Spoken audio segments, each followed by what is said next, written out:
এইবাৰ ৯৮ নং পাগলাহাট গাঁও পঞ্চায়তৰ ১ নং কাছখানা কৰিমচৰা পাগলাগঞ্জৰ পৰা পংকজ ৰায় বিনা প্ৰতিদ্বন্দ্বিতাৰে সভাপতি হিচাপে নিৰ্বাচিত। সভাপতি পংকজ ৰায় নিৰ্বাচিত হৈ প্ৰতিজন সদস্যৰ সাধাৰণ ৰাইজক ধন্যবাদ জ্ঞাপন। ৯৮ নং পাগলাহাট গাঁও পঞ্চায়তৰ ১ নং ৱাৰ্ডৰ পৰা কাছখানা কৰিমচৰা পাগলাগঞ্জ পংকজ ৰায় এইবাৰ বিনা প্ৰতিদ্বন্দ্বিতাৰে সভাপতি হিচাপে নিৰ্বাচিত হ'ল। নিৰ্বাচনৰ ফলাফল ঘোষণাৰ পাছত তেওঁ ভগৱানৰ নাম লৈ শপত গ্ৰহণ কৰে আৰু পিছে ক'বলৈ লৈছে, মই প্ৰতিজন ভোটাৰৰ সমদৃষ্টিৰে চাই গাঁওখনৰ উন্নয়নৰ বাবে মনোনিৱেশ কৰি কাম কৰিম। সাংবাদিকৰ আগত তেওঁ কিছুমান গুৰুত্বপূৰ্ণ বিষয়ে মন্তব্য কৰি কয়, আমাৰ গাঁৱত ৰাস্তা ঘাট, খোৱা পানীৰ সমস্যা আৰু চৰকাৰী আঁচনিৰ যথাযথ বণ্টন এই সকলোবোৰৰ ক্ষেত্ৰত মই প্ৰাধান্য সহকাৰে কাম কৰিম। যোগ্য ব্যক্তিজনে চৰকাৰী আঁচনিৰ পৰা লাভান্বিত হৈ তাৰ নিশ্চিত কৰিম।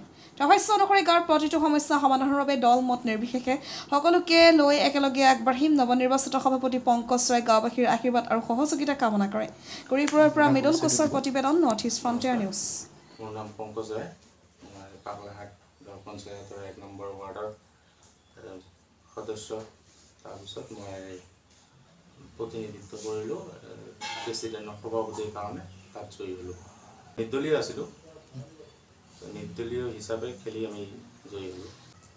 মই নিজে বহুত আনন্দত, কাৰণ মোৰ যিটো বয়সত মই পাইছোঁ এইটো বহুত কম বয়সত মই সভাপতি এজন নিৰ্বাচিত কৰিছে। মোক ৰাইজে সহায় কৰিছে, সহযোগিতা কৰিছে, আশীৰ্বাদ দিছে। সেইটো লৈ মই বহুত কৃতজ্ঞ মানুহৰ ৰাইজৰ। আৰু তাৰ লগতে মই নতুন আশাৰে কাম কৰিম এতিয়া।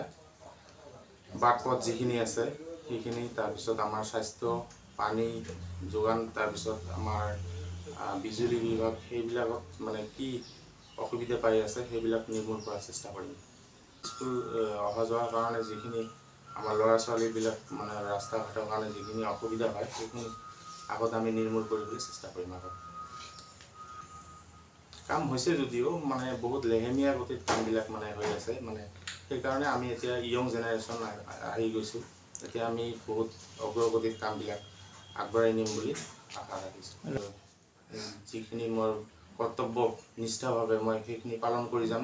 এজন সভাপতিৰ দায়িত্বভাৰ যিখিনি লোৱা হৈছে মোক, সেইখিনি মই নিজে সেইখিনি নিষ্ঠাভাৱে মই কাম কৰি যাম আৰু চবকে মোৰ ধন্যবাদ জ্ঞাপন কৰিলোঁ।